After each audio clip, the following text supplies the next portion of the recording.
আপনাদের উপস্থিত সবার মতো আমি খুব অভিভূত।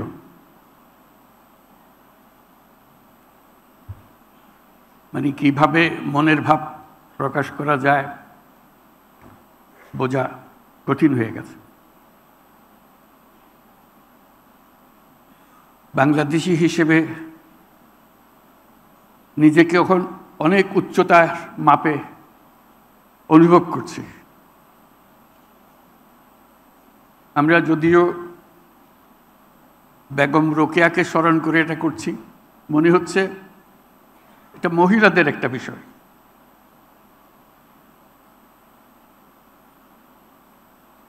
আজকের এই পুরস্কার মহিলাদের পুরস্কার না, আমাদের সমস্ত জাতির পক্ষ থেকে এই পুরস্কার।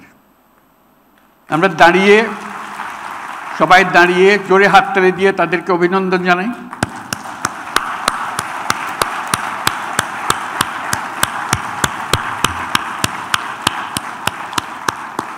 ধন্যবাদ।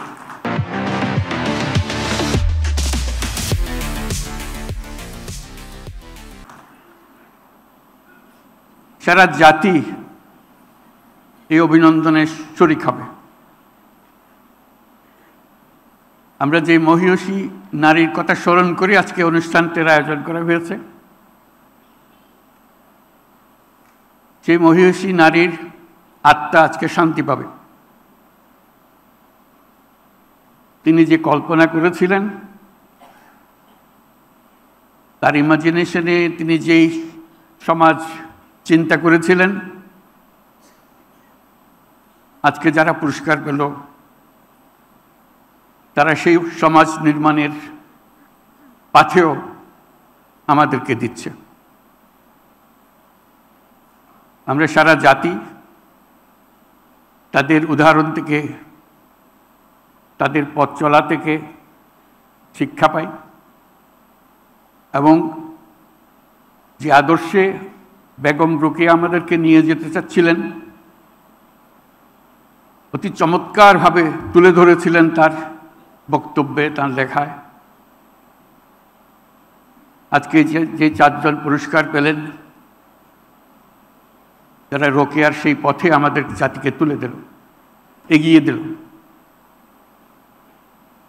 আমরা ভাগ্যবান, আমরা ভাগ্যবতী। আমরা 100 বছর পরেও আরেকজন রোকেয়া সৃষ্টি করতে পারি নাই, এটা আমাদের দুর্ভাগ্য। তিনি যেসব দিক নির্দেশনা দিয়ে গেছেন, যেসব স্বপ্ন দেখিয়ে গেছেন, সেই স্বপ্নকে আমরা আমলে আনতে পারি নাই।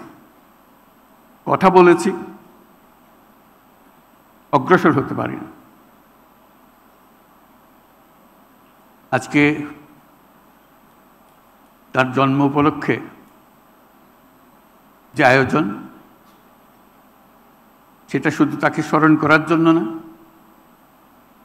আমাদের ব্যর্থতাগুলো খুঁজে বার করার জন্য। কেন আমরা ব্যর্থ হলাম? কেন এই 100 বছরেও আরও বেগম রোকেয়া আসলো না আমাদের মাঝখানে, যে আমাদেরকে পথ দেখাতো, এগিয়ে নিয়ে যেত, ধাক্কা দিত, মনে করিয়ে দিত কোন পথে আমাদের যাওয়া দরকার। 100 বছর পরে কি হলো? কত অগ্রসর হলাম?